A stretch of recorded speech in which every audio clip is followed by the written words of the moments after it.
Welcome to Big Performance Podcast. And today I have Henry Woodman. Thank you for joining me today. Happy to be here. Can you give us an intro for yourself? How do you present yourself to the world? Wow, that's a fairly broad question. And, the answer in and of itself is part of the answer. So, you know, I talk to people a lot and I say, listen, I think I'm more of a hedonistic and opportunistic entrepreneur, meaning I generally do things that I want to do that I enjoy, or when I find an opportunity, if it's something that I think I could do well at. And, most of my life has essentially been the pursuit of doing things that I wanted to do as opposed to suffering in, a job that paid me well, but I was not happy, you know? It's an interesting point, and I deliberately stopped trying to present my guests because I felt something um, that I did not really like about trying to label people in the way that they agree about, even if it's like 25-star entrepreneur, CEO of a international company. I will still butcher that. Yeah. So I really like people presenting themselves. And but yes, in entrepreneurial part is still says that you were economically viable in all of your endeavors, or it would not have been the. Well, I wouldn't say all of them, but yeah, the last one I did really well. And, I hate to sit there and, I hear people go, I was the CEO of a global international software company. I'm like, yeah, okay, that's nice. But I was really lucky. I had a tech company. I didn't know anything about writing code. So, to do a global technology firm and sell it for a significant amount to a large company, I just consider myself at the right place at the right time, taking advantage, a little bit of grit, following through. It was a roller coaster, but I got lucky. I mean, clearly I'm in the right place at the right time and sort of stumbled into a technology that had a problem that I could sort of fill that need. Mhm. Can you share more context to what Yeah. you're talking So about? I'll start recently and then go backwards. The technology is right now, if you travel and you go to any travel website on the planet, whether it's booking.com or eTrip or Expedia or Fred's Travel, it doesn't matter. And you see photos of hotels, right? Those generally would have come from my servers. And the reason is before the internet, there was the GDS, the Global Distribution System, which still exists. And they would power the brick and mortar travel agencies with rates and availability. But there were never pictures, right? So years ago, about 30 years ago, I'm in Chile producing game shows. Somebody shows me a CD-ROM with a virtual tour. I thought it's the coolest thing ever, right? You can travel Yeah. around, produce 360 virtual tours for the travel industry, and give them CD-ROMs and make money and have fun and be happy, right? Hedonistic, opportunistic. And so I start a company doing it's called World Travel Vision, to do virtual tours for destinations and hotels. I would give them CD-ROMs. They would go to trade shows and conferences, and they would essentially hand them out to promote their product. And eventually, this is the mid to late 90s, they would say, how do we put these virtual tours on this new World Wide Web thingy? I'm like, I don't know, send them a CD-ROM, right? And they say, yeah, there are no standards. They don't know what to do. I'm like, okay, let me see if I can help. So I start creating really horrible technology at the beginning to put these what we call digital brochures together. We'd shoot virtual tours, we'd put them in this little thing, we'd sort of put a header and a footer to personalize it for the travel sites and send links to the travel sites, right? And then when we started doing this, we then realized there's a bigger problem, and that problem is photos, right? The virtual tours are nice to have. The photos are need to have, right? So if we can figure out how to help them size, tag, categorize, and deliver photos, because it was a problem, then we could succeed, right? So we morphed from virtual tour production to virtual tour production and distribution to virtual tour production and distribution, the photo production, photo distribution. And eventually we got rid of all of the things and went to the most logical, profitable, and that was the photo distribution. So the hotel groups and management companies would use us. We would download their imagery. We would size it and tag it and categorize it and put the right coding in for the various websites around the world in the various languages. It was all a software automated play. And it was, it was and the reason I say it was a great moat, there's not a lot of other people doing it, because if you said, hey, what a great idea, the technology is not that challenging, but the connections are. So if you go to Expedia and you say, listen, I want to deliver photos, they say, okay, well, who can you deliver? Well, nobody yet. I just need to connect. Well, don't talk to me until you have something that you need so that we can connect. So then you go to Wyndham, the world's largest hotel group, and you say, listen, I've got this technology. It'll do everything but pick your nose. Wyndham say, okay, where can you deliver it? And you say, well, I'm working on a deal with Expedia. I'm like, okay, what about everybody else? And literally there are hundreds. And you go, well, that will take me years. Exactly. So it's a huge chicken and egg problem. And it took me 25 years to build it up and create it. It was profitable enough to sell it at a significant multiple. And who was that got it from you? One of the people I know, like Amadeus. Well, if you're in Thailand, yeah, Amadeus is a GDS. Amadeus would have been a competitor to Sabre and WorldSpan and the others like Travelport. So they probably wouldn't have gotten it because it would have been a conflict of interest. It was a company called Shiji, which is a Chinese company that has 70% of that Chinese nation uses their point of sale technology. They wanted to expand internationally, got about $1 billion in investment from Alibaba, and then went out and bought a bunch of companies, myself included. Hmm. Cool. Cool. Interesting. And that was a recent thing. How long No, that ago was, did you quit? and that's the other lucky part. This happened 1 year before COVID, right? And as you can imagine, Hmm. what happened to the hospitality industry during COVID, we had multi-billion-dollar hotel groups calling us saying, we need help. And I'm like, because I stayed on 2 years after the sale to transition. And I'm thinking, wow, these companies don't have a lot of runway. If you shut down a couple of hotels in a hotel group, big deal, right? They've got a lot of different hotels. But if you turn the money spigot off for the entire world, then what do you do? I mean, they have bills to pay, they have overhead, they have G&A, they have, loans on properties that they have. They are in big trouble when you turn off all the revenue coming in and you still have to have revenue going in. Money's going out. So yeah, it was a very lucky time for me.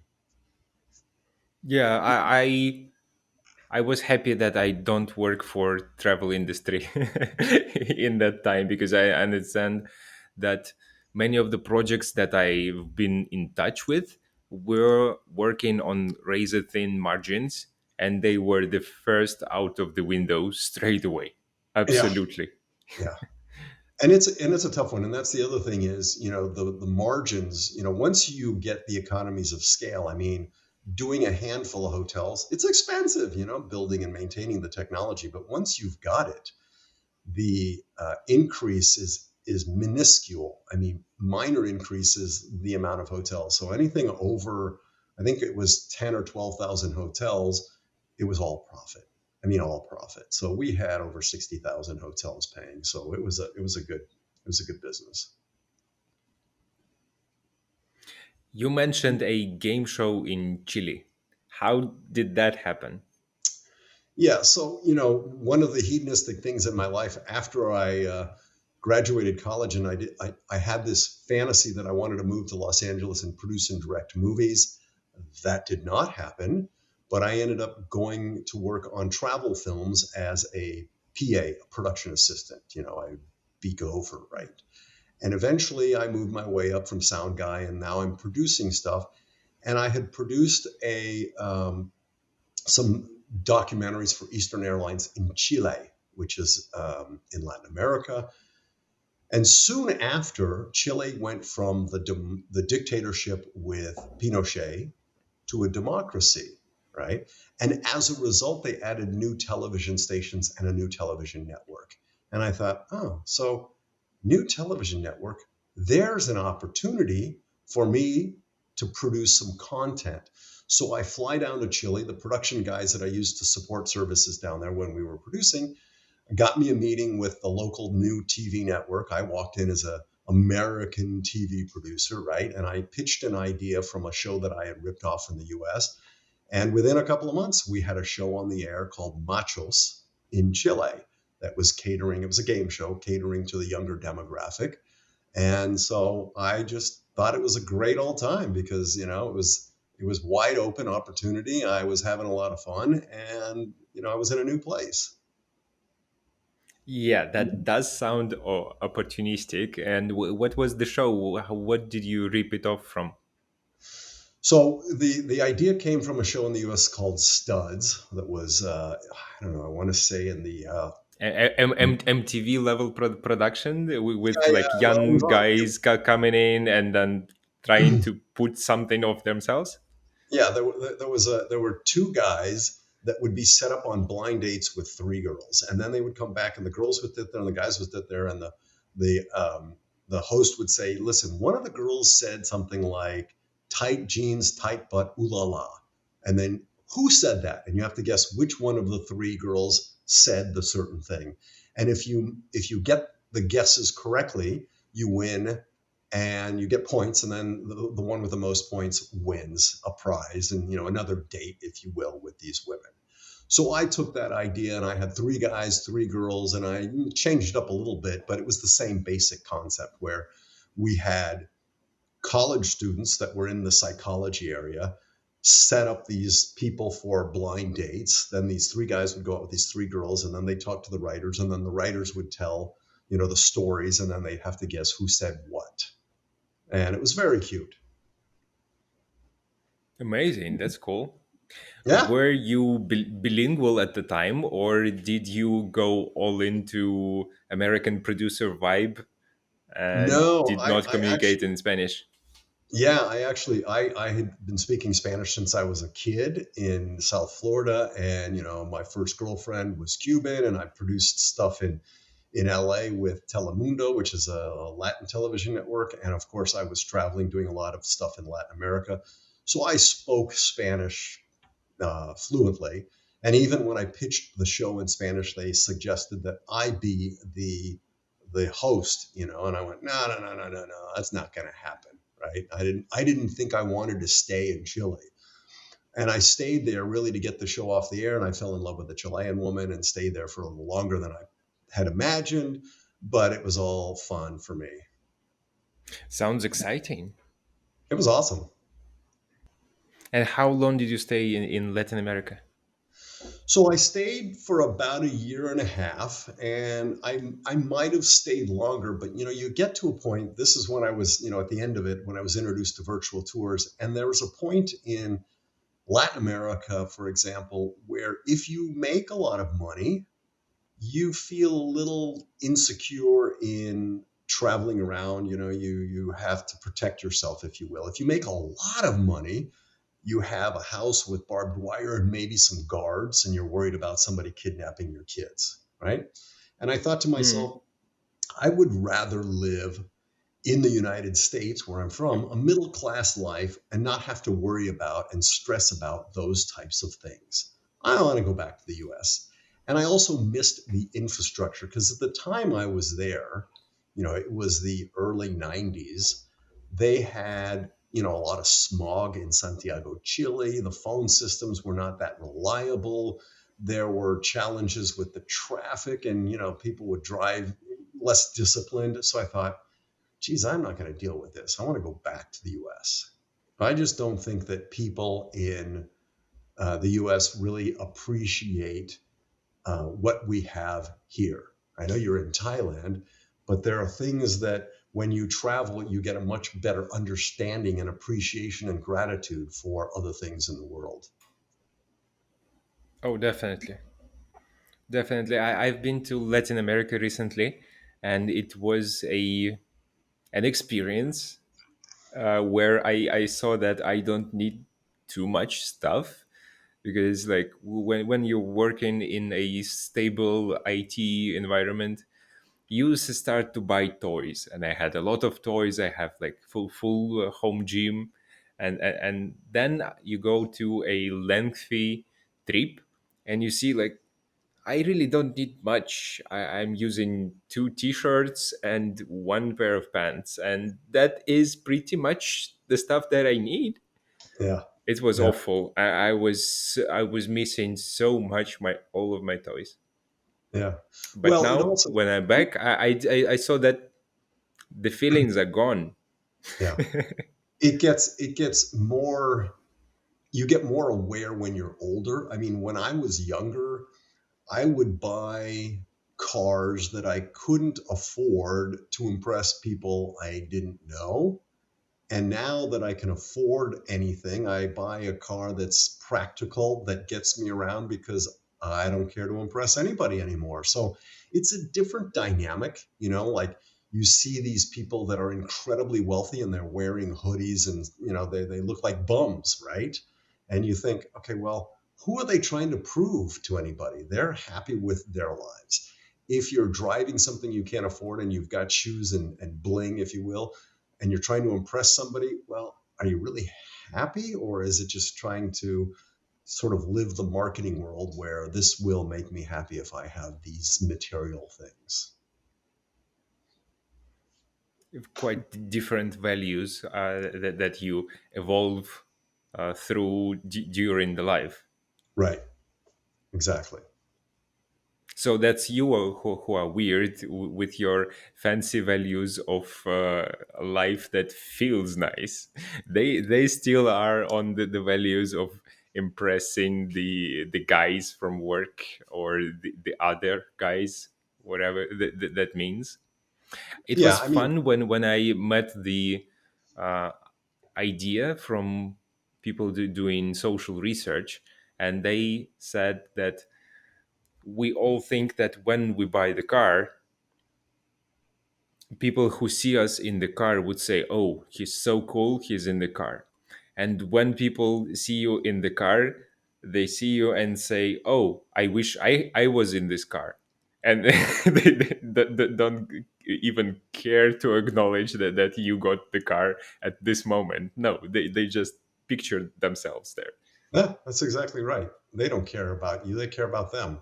And, I think the more relevant thing as one gets, I guess, older and wiser and philosophical is the most important thing is maintaining your health mentally and physically, right? Because I don't care what kind of car I drive or what kind of money I've got in the bank. If I'm having health issues, and many people will say this, I would give all my money away to be healthy again.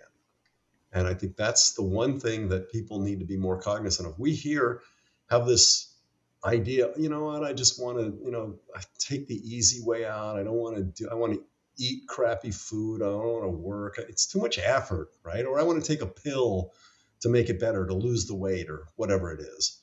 And I'm going to stay up late because I'm addicted to these, binging TV series or things. And it's affecting their health. And then later they look back and they go, God, you know what? That wasn't a good move. I should have just sacrificed a little bit of my time so that I could get my health in the long run. That's my opinion.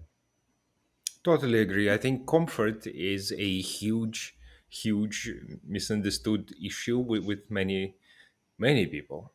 And the stuff that we would obsess about when thinking about sport, and like, how do I actively take charge of my life and make me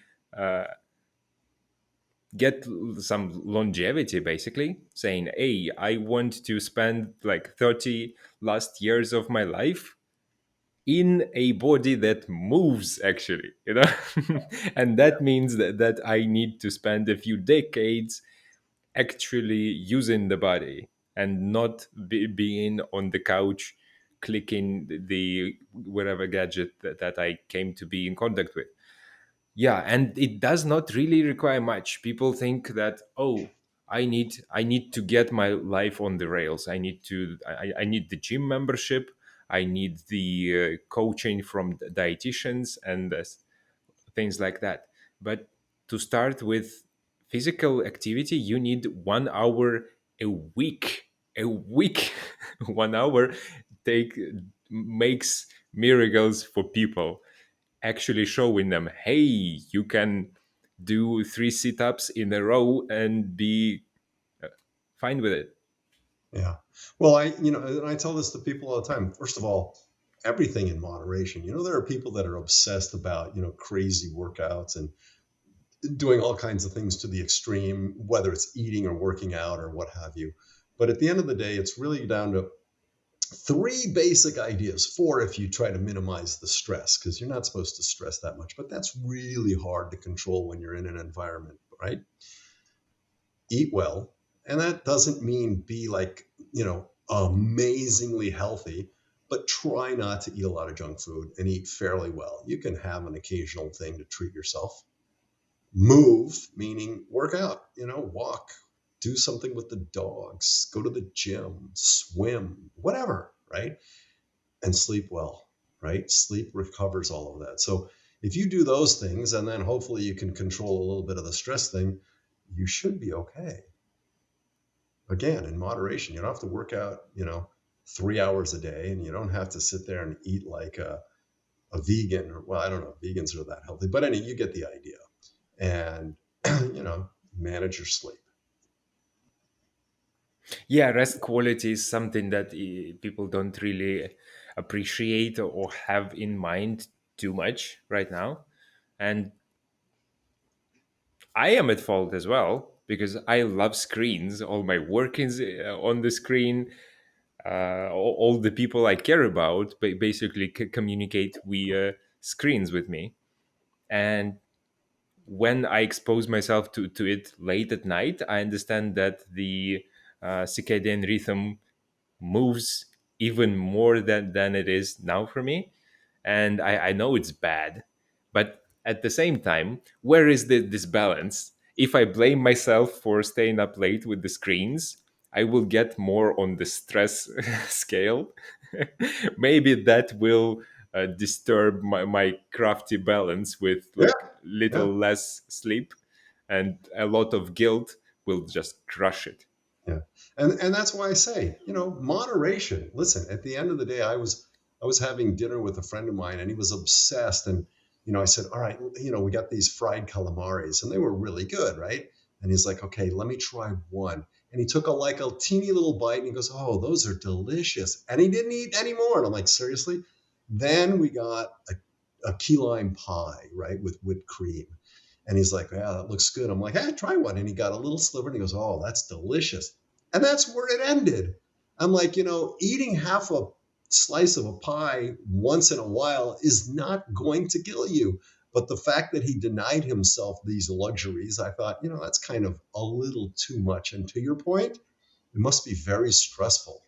And that in and of itself must have some consequences. Mm. Yeah, on the flip side, here in uh, Thailand, some people have uh, huge issues with like too much protein. When you come and there is a lot of seafood and you eat that thing for a week straight, so some people get too much protein and just basically get hospitalized because of the drastic change of diet from Yeah, pizza with fries to too much seafood, and they're just right. not ready for it. It's crazy how it is in the modern world easy to go overboard into one or other side. You can go full blown vegan one day, the other day you eat too much of the wrong food. But staying in this kind of middle way and the moderation is not easy. Nobody teaches that. Marketing is telling us, you know what, save time and save money. Don't cook at home. Go buy this junk food or buy this box stuff or eat these chips, and hey, it's fortified with vitamin this and that, and it has all these extra things. And you're like, oh, come on, Yeah, seriously. Um, yeah, so it's challenging. I love marketing. This podcast would not be possible without our business of selling website templates. We developed a bunch of them, 25. You can choose what website template and style works best for your business. Buy a template, populate it with your information and details at products and services, and you are all set, ready to go with Webflow powerful infrastructure. Websites would be fast, easy to manage, and work for any of your marketing needs. Would it be ads or sharing the link with your neighbor? Now, back to the episode. I know it's evil, but like as a professional in the sphere, I'm like, I still love it. I love the addictiveness of ads. I love the ads being louder than the content you were trying to watch. I like in your face messaging, and it goes now, it's getting significantly worse. They're like, oh, we want to use less airtime to convey a stronger message. Let's remove everything nice about it. Let's do the like bare bone message. I hate that. Yeah. But the ads that I've seen, like end of end of the millennia, in the beginning of the 2000s, those were juicy. Those were nice. Loved it. But who are those people who believe those ads like completely? The drive-through takes 20 minutes. I can cook in 10. Well, So where can I save the time really if I can cook well, faster than they can put the you're sitting thing at on the my plate? drive-through on a phone or looking at your, Instagram, and so you essentially justify it by the time I just picked it up, it's already been cooked. I go home, I open the bag, I eat it, right? As opposed to I'm completely dedicated to 10 minutes of cooking, and I can't talk on the phone or go through my Instagram or whatever it is. And I find like now the dynamic of marketing. I mean, now I recently published a book that I want to create a TV series, but to get the exposure for the book is challenging, right? I don't think that putting an ad on Amazon about the book is going to do anything, right? And so I asked my publisher, I said, Hmm.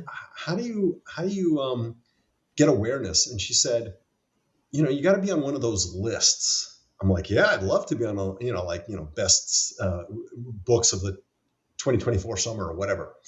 And I'm like, yeah, I'd love to. How do I do that? And you go, well, you got to get awareness to get on the list. I'm like, yeah, but you just said to get awareness, you got to be on a list. So now how do I get awareness? Get on a list. So how do you get on a list? Get awareness. I'm like, well, that's the dumbest thing I've ever heard. So how do you get awareness? You have to go out and spend money on publicity and things like that. I'm like, oh my God. Or like what I'm doing now, podcasting, and people hear about it and they're like, oh, that's interesting, and they read it and they like it, and I'm like, oh, they would never have known otherwise. So advertising has become really challenging these days because there's too much noise, you know, between the TV and Facebook and Amazon and Instagram. Everything's an ad, and everybody's trying to sell you something, right?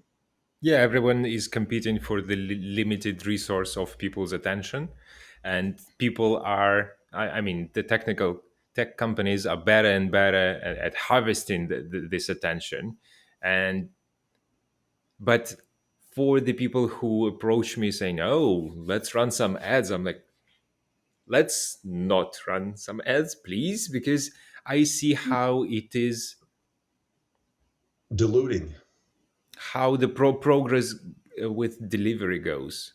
I understand that less and less people are in a position to pay real attention to the marketing message that we are trying to push for a lot of money, because every year the ad budgets go up and up. Competition is better and the delivery is faster. Yeah. So if at some point in time we could have 10 seconds ad. Now 10 seconds ad is like too much. We do way out of the usual people budget. We will go to 5 second ad ad roll. Yeah.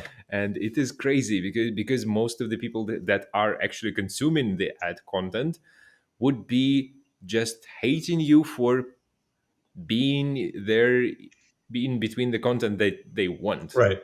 So when the advertiser asks me, will we get result, I'm like, no, you will just spend money, and that's it. That this is how the ad platforms are actually built. But if you hire a person which is really really good working with this that platform and trying to control the ads, maybe results. Yeah. Or, maybe you say, listen, this program is brought to you by so and so sponsors. And that's where it ends, right? If it's in line with the listeners, it's something that is in their wheelhouse, as opposed to, you know, if I'm not into a certain thing, let's say some type of service, then I don't care. I don't want to hear it. But if it's something that's important to me, like I'm listening to a podcast about health, and there's something about a certain type of mattress to sleep, or way to control your sleep information. Oh, yeah, I'd be interested. Yeah, tell me more. Right. Oh, it was brought to you by this particular company, and then you go, oh yeah, okay, good. Which is why I say, even with my world now, with publishing a book, it's like there are 3.5 million books a year. How do you wade through all that stuff? It's very challenging. You know what really frightens me with books? The understanding of books being this a very niche elite thing. People are not into the books, and I'm like, how are you really publishing? Because there are stories that are worth investing Yeah, into reading a little, but yeah, where is the and market? it's funny because in the book is called The Reincarnation of Marie, which is not something most of my friends as entrepreneurs would entertain. They like leadership and education books, right? And when I sort of cajole them into, you've got to read it, come on, you're my friend, right? They come back to me and they go, oh my God, that was so amazing. I want to thank you. And now I gave it to my wife. And then this one guy who is he's bought a bunch of companies. And he goes, I couldn't even take her running because she goes, hang on, I got to finish the book. And it's one of those things where you're not used to reading a book outside of your current sphere of influence, which is like leadership or business books or things like that. It is a departure, but it talks about things that are relative, you know, reincarnation, the soul, karma, and you sit there and you go back and go, wonder if these things really exist, if there's more to our life than just this little teeny sliver in time. How is your book connected to time and reincarnation? So the book, What is it? Like, yeah, let's start with some context. So the book is a novel. correct. The book, I'll give you the backstory. It's about a guy who finds his soulmate with one problem. She died 70 years earlier. It's based on a true story where in the late 1800s, a woman named Marie Barstreseff wrote a journal between 14 and 24. She died at 24 of tuberculosis. And 2 years after she died, her mother published her journal. She wrote it in every single day, right? And 70 years later, guy picks up her journal. And by the way, it became an international bestseller. It was scandalous because she would write about things that, women at the time didn't even talk about, much less write about. And that was, masturbation and sexuality and stuff like that, right? And so this guy finds himself having fallen in love with the writer of this journal, and then thinks to himself, this is crazy. I find myself attracted and feeling in love with this woman who died 70 years ago. This is not good, right? And eventually he finds her reincarnation. I mean, that's a simplified view of what happens. And the story is a sort of a feel like he, at the end, he had to tell somebody because he was so embarrassed that he fell in love with a dead woman that he wouldn't tell anybody until he found her reincarnated. And then he said to a friend, as he's going to war, he says, I have to tell you this because I don't really believe it myself. And if something were to happen to me, somebody has to know this story. And therein lies the story, right? And so we're using that as a springboard for a series on TV that is a far deeper dive, not just into the reincarnation component, but all of the lives in Marie's era in the late 1800s, the people that she knew and connected with, and who they are in the current protagonist's era and how they intermingle with each other, right? If there's sins of the father or karma that we have to make up for, or does this really happen, or is it part of a metaverse, or is it all in our mind, right? Because the scariest thing for humans now is just to say, what is it all about? Why are we here? I mean, we're such an insignificant teeny tiny speck on a grain of sand in an ocean of sand in the universe. Is there more to it, or are we just sort of deluding ourselves, being narcissistic and thinking we are the center of everything? It's all about us. Is it really? Or are we just part of a big cosmic picture and we're just a small bit player? That's fascinating. One of the recent conversations I had with my wife was about generational trauma, whether it exists or not. And I was thinking that most of generational trauma is derived from you thinking and assuming stuff about the people who died. Yeah. You just think, oh, they died from a car crash. That must be my generational trauma because of this person doing something wrong and I need to correct the wrong. But I'm like, really? How many traumas do we get from looking for traumas with a psychotherapist? They're like, find what is wrong with you, Yeah. and you do find what is wrong with you, and you go on the merry way of fixing that. Yeah, well, and that's the funny thing, because when they talk about generational trauma, they also mention that it's embedded in our DNA, something that happened to our great grandparents, and we as kids don't even know anything about it yet, but we feel some sort of trauma as a result of some behavior, right? We're like, how did that happen, right? Does it pass through the gene pool into the DNA of the offspring? Now that's kind of spooky, right? Or is it some sort of soul going through and trying to make up for these traumas or sins or karma? And those are the questions that we ask. I mean, there's some spooky things. We don't have the answers, obviously, but we certainly ask. Our protagonist goes through, and we don't know if he's tripping into a multiverse or if he's having all of this sort of in his mind, or he really did find a woman who was a reincarnated soul from somebody he had met from 100 years earlier. By the way, the TV series, hopefully they don't change the name, is called Slippin', and it's a reference to slipping through time, whether it's different time zones of metaverse, or it's different eras of time or reincarnation, or it's slipping into your own mental delusions. Like when you take a psilocybin trip or an ayahuasca trip, and you essentially mentally go somewhere else. You're slipping through a time portal, if you will. And there's not a lot of good explanation of how that happens. Well, I could try. Go for it. Uh, there is, as far as I understand, the psilocybin or ayahuasca trip does separate you from the understanding of self and the security mechanisms that you developed to protect this or that. So while you don't feel as harshly what it is that I am, those security mechanisms lose their potency. That's why the people are using those experiences to combat actual mental trauma, to lower the guard, maybe like people are afraid of something in the real life, and through the trip on psychedelics that they try to ease into the normal life basically. Right. I know it's done wonders for helping people with PTSD and certain traumas to try to overcome and deal with it. But if they say, I went on this journey, right? An out of body experience, if you will.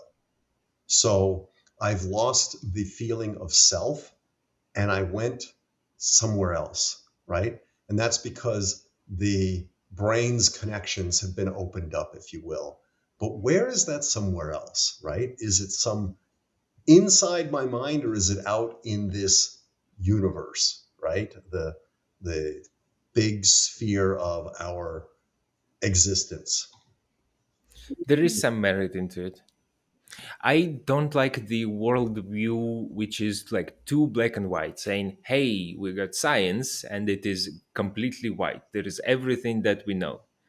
But there is science, and then there is everything that we have no idea about. That science did not actually get there, with the concepts of time, self, and things like that, that kind of mess up our day-to-day life when we think that we understand time. Yeah. Well, that's the whole Einstein thing. If there are four dimensions, and time and space is the fourth dimension, what does that mean if we can stop, slow, or reverse time in a sort of physics sense? If you can put an equation and say yes, it's possible. Wow. So we can't think of that because our entire lives have been linear, beginning, middle, end. That's it, right? We are only thinking about linear time. We don't think that time stops or any other dimension of time and space. Yeah, this idea of linear time is, as far as I get it, is about our human way of understanding reality. We understand reality through stories, but for me, that there is like only this moment. So past is in the past, future is in the future. I don't know if it will happen, and if it will happen, it will be now for me, from my perspective. But we tell ourselves those stories. I have been born there, I have went into this career, so that makes me this kind of person. I have talked to this person, so now we are best buds, and our future is like completely Yeah. together, and I will fail if this little relationship breaks. Yeah. We tell those stories, and like, yes, it helps to kind of orient ourselves in the in space that we were given, but like, how linear is time? I don't know. Well, that's where we come Not in, gonna die. the whole study of the quantum fields, and that according to quantum mechanics, you can be in two places at once, if you will.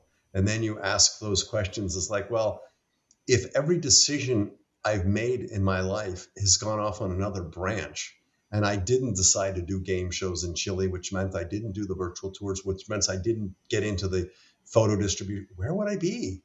Right? Let's say I decided to stay in Chile. That's sort of, and then there must be an infinitesimal amount of decisions I've made through life that have gone in a different direction and have created another me and another multiverse, if you will.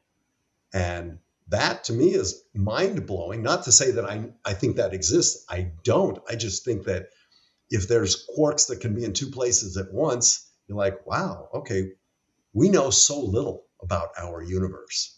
What else is out there?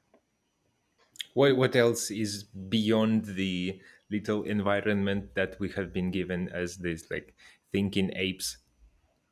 Well, I don't. I wish I could answer that. If I could, I'd be a rich man. But we like to think. Look at our religion. We start as the center of the world. The sun revolves around us. Oh, when we realize science says no, no, no, the sun doesn't revolve around us. We revolve around the sun.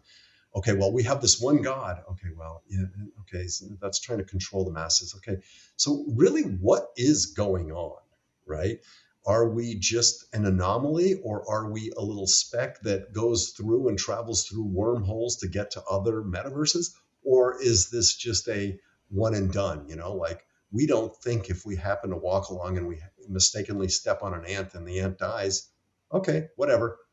Are we like that? And we live, we then we die, and that's it. End of story. Nothing more. Your soul's gone. Okay. We don't want to feel that because narcissistically, we want to feel that we have some significance or importance and we want to live, or our soul wants to live on, right? And so I really don't know the answer to that, but I think it begs the question of why do we feel like we're so special? Why do we find these weird things now when we do studies? Why do we find quantum quarks that go to different things? Why do we have people that firmly believe in reincarnation or slipping through time and having seen another time zone or taking a psychedelic trip and taking a journey into another dimension, if you will? I wish I had the answers. Yeah, those are big things.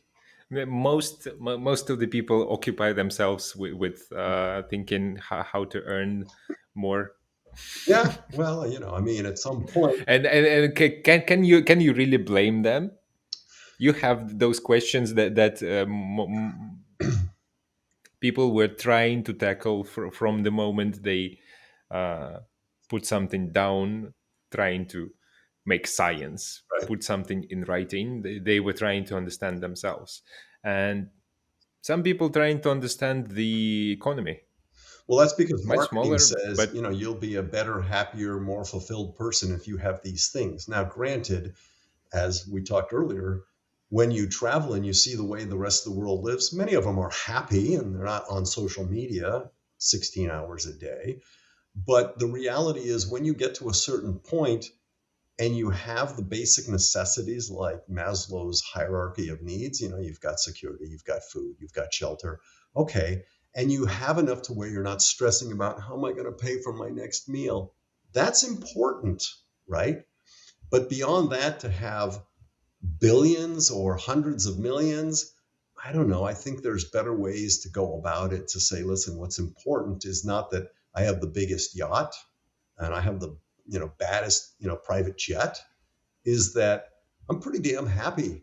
I'm fulfilled mentally, I'm fulfilled physically and spiritually. And that's a hard bargain because marketing tells us, no, no, no, you need to drive this, the ultimate car. You need to have the biggest house. You need to have, oh, look at these cool yachts. Look at this house on this French Riviera with a view. And like, yeah, that would make my life complete. I would be really happy if I looked at that view every day. And then you buy it and you look at that view every day and, it becomes sort of normalized. And then you're like, okay, I need something more to stimulate myself. And I think it's marketing plays a large role because we want people to consume because somebody's making money.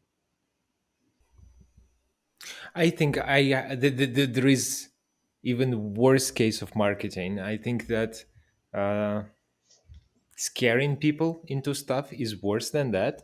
Saying, "Hey, you will become ugly if you don't this use this cosmetic product," or "Those people don't think like you do, so buy our stuff." Right. This is like a little bit sleight of hand happening. We're saying, "Hey, here is your enemy, and we got a product." It's fun, but it works. Yeah. Yeah.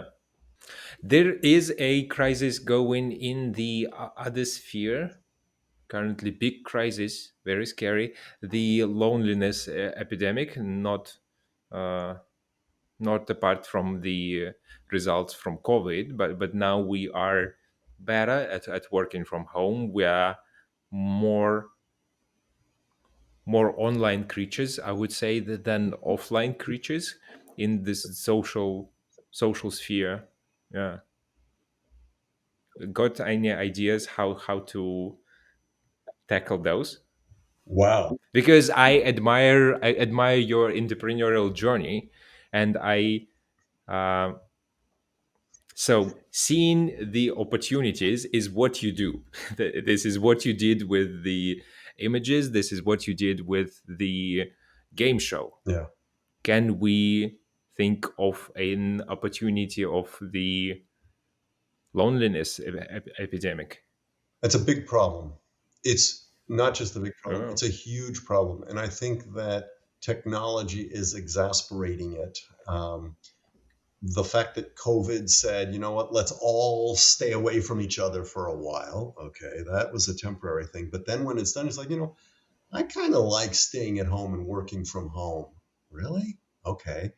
Yeah, then I'll let that. And you know what? I kind of like just putting my headphones on and ignoring people in a crowded place and looking at my phone and just getting involved with that. We are social animals. Let's be clear. From our entire um, lifespan, I mean, humanity, we have been social animals. Now that we find ourselves saying, listen, I don't want to deal with people. I'm going to sit at home. I'm going to find my joy from stuff that I see on TV or online or on my phone is challenging because a lot of it is fake. The perception and the reality may be two completely different things. And then, I want to find a mate. I want to find somebody, but I'm really not going out. So let me go online and find this dating service and look at pictures and see these things. And it becomes very superficial. So we already know the problems. The solution, well, there's a lot of things. The first would be you've got to have people work in environments where they can socialize because it helps not just the energy of ideas and moving forward in your vision, but it also helps in meeting other people, friends, mates, right? You also have the ability to say, you know what, I also want to get involved with some activities, whether it's sports or leagues or something where I can communicate, right? Or, round table dinners or something. The challenge is always starting from the youth. We have got kids that are at dinner with the family and they're given an iPad so that they can entertain themselves and not bother the family. What is that telling them? That's telling them be separate, entertain yourself by yourself. So they're growing up their entire lives on a computer or on an iPad or on an iPhone, and then they get involved in TikTok and Instagram and Facebook, and next thing you know, their world and their perception of the world is all through electronic means. And then they also may find themselves going down a rabbit hole of bad information and thinking, oh my God, all of this conspiracy stuff. That's all I'm reading. And I'm now in an echo chamber and I see it. I don't know that I have the answer, but the answer really is you've got to start from young and you've got to get more assimilation into groups, whether it's, getting together for sports teams. And I really think it's important to get out and exercise and do sports and getting into an environment where you're working together, right? That's that's the simple fixes. In the long run, I see. yeah, you know, Cannot know for the long run, really, because we are in this experiment where all this technology emerged. Tech companies just dropped those things on us with no possible and pretty much justifiably yeah. with no regard what it will do because it was a new thing. Here is your social profile, go use it every day. We like it, we will show you ads. That was a brilliant idea. How harmful it is, and who is in charge of balancing it out with other stuff? Nobody is. Oh, So if social platforms have the economy basis, they are getting money. They can spend money on entertainment, on retaining the attention. But has the money to balance out the harm that a social platform uh, potentially does to the perception of this world of the new generation? well, Nobody does. you're just answering the question. I mean, we don't have guardrails. We don't say that children under a certain age cannot have either a phone or much less connect to a social platform. And the reason is, well, there's money. You know, people who are running these sites know that it's bad for children, but it's really good for the bottom line. And their shareholders want that money, and they're older guys who don't care, right? And then you have millions of dollars in lobbyists going to Congress and saying, "No, it's nothing. No, they parents should have to deal with that. We don't need to do that. That's the parents' thing." And yet the parent has to deal with a kid who says, "Listen, everybody at school has the same thing, and now I'm an outcast, and nobody likes me." And you're like, "Wow, that's a lot of pressure, right?" Now my kid feels like he's on the outside because everybody else is doing it. So I have to buy him a phone or whatever it is, right? And everybody's doing it, everybody's on it, but I'm not, and they're making fun of me. Oh, wow, that's another challenge. So I think that at the end of the day, if we try to find a way to minimize, you're never going to remove the economic incentives, but minimize the economic incentives and maximize the what's the best for our kids' mental health in the future or currently, right? And that's a hard way to go because there's too much money involved.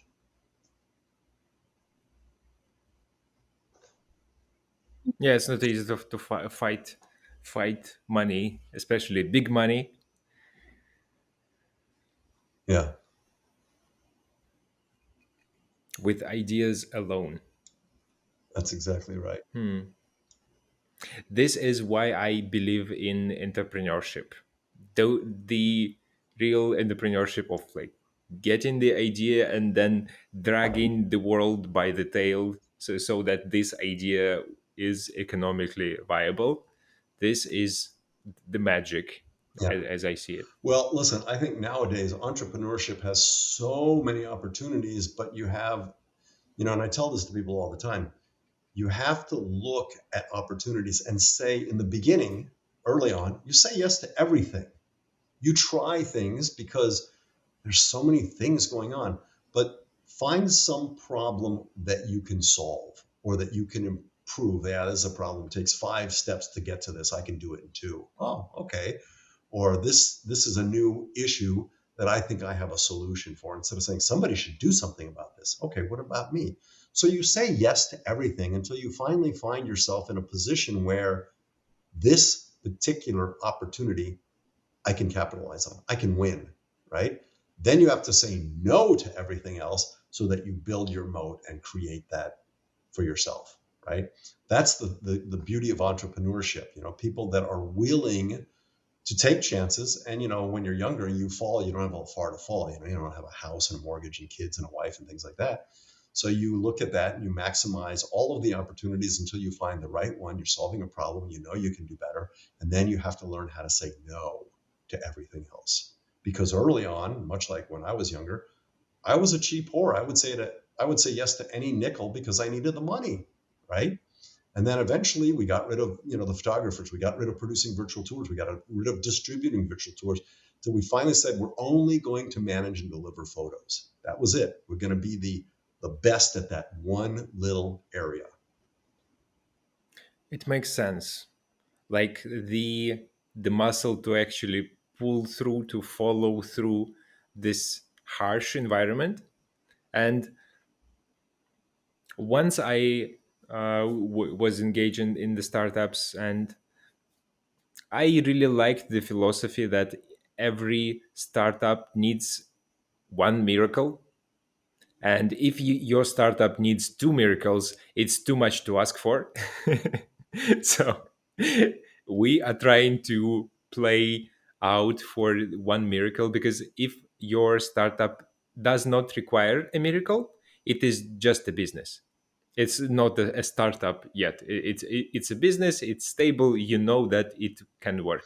Yeah, you, you, This you is the kind of example. This is it. you kind of have to define miracle. I think boiling it down, you really have three legs to this stool. You have to have a little bit of talent, right? You don't need to know the field you're getting into. Like I didn't know technology at all, and there I was building a technology company. So let's just say you have a little bit of talent and discipline, right? But you must have luck and you must prepare. And when I say by prepare, you need to build and create a model. You have to have procedures and processes in place in order to scale. So if you prepare and you're lucky, you might see opportunity. If you're lucky but you haven't prepared, you have less chance of seeing opportunity. If you're prepared and you're not lucky, again, you may not see opportunity. But if you're prepared, you're lucky, you have a little bit of talent, you've increased your chances of getting that opportunity. Yeah, I was wondering how the luck actually works for the business. And those luck and opportunity kind of go hand in hand, because for somebody, luck is being in the room where opportunities arise, and they say, "Oh, I was lucky. I've been with this smart five people." Yeah. And but like, is it really luck? Maybe this is something about you being outgoing, Well, being in the let me room, give or you that. maybe it is about other Let qualities. me give you that example. You know, the adage, you're the average of the five people you hang out with, right? So that's Yeah. not luck. That's positioning yourself with people that inspire, motivate, educate, etc., and may introduce you in networking, right? But you're in the room or you're aware of an opportunity because you're in a place that you say, oh, yeah, I see how I can improve on this. This is a problem that I can solve, right? And so you prepare to solve the problem, you create the technology. Luck simply means you're at the right place at the right time, you're taking advantage of the opportunity, you're preparing, you're scaling, you're building your processes. And then luck continues when somebody knocks on your door and says, hey, I'll give you some money for that, right? There's your opportunity. Because without that, I'm lucky as hell, but you know what? I created a boutique on Main Street. Oh, who cares? I don't need another. And what problem am I solving? Right. So there are certain things I can be as lucky as I want to be, but if I'm not solving a problem and preparing and doing something that people want, I don't care how lucky you are. And I know all the right people, I'm well connected, but nobody's shopping at my boutique. They're all buying stuff on Amazon or wherever. Amazing. Amazing. I love talking to you and your stories. I am fascinated because you have this vision that is not compromised by uh, things, things that compromise other people. Thank you, Henry. You're welcome. Thank you. For those you and for those who want more information, I have a website, mariethestory.com. It has information on me, the book, the series, and how to get a hold of me. Alrighty. Amazing. I will put that into the description. And what is on the project map next for you? You are publishing the book and then you go in after the series. That's correct. The book has been published a couple of months ago, and the series is now being developed for streaming, which essentially would take the concept of this reincarnation and historical fiction onto the screen and then do a much deeper dive into these questions that we were going through, reincarnation, sins of the father, metaverse, journeys in our own mind and stuff like that. That's the slip in part. So if that does well, or me even exploring the options of doing text to video with AI is fast becoming a thing because the production business has taken a very significant hit production wise in the last year or so. And I think people are looking for niche things and they're going to be more accepting of AI. It's kind of a scary world, but we'll find out in the next couple of years. Alrighty, cool. I will be following that story. Thanks, Alex. I look forward to it. Thanks for having me. Thank you.